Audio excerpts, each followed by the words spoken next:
Oh my God, ganun. Mga babae, ganun yun. Oh my gosh.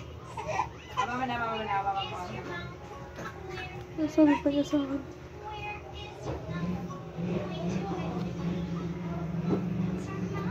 Ganun pa na mangyayari sa akin.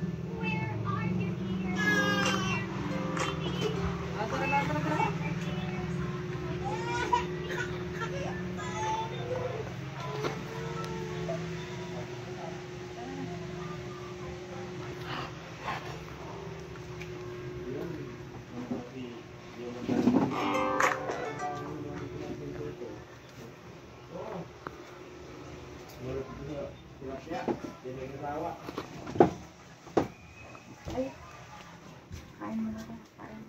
Huwag mo na siya dyan na. Huwag lang siya na. Tayo gaan ni Zoe ah. Okay. Pagkain yan ni Zoe. Okay.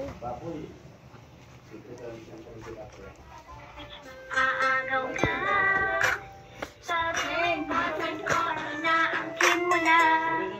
Dito sa labas. Magluto na si Zoe. Okay. Ano ba? Pagkain ni Zoe din?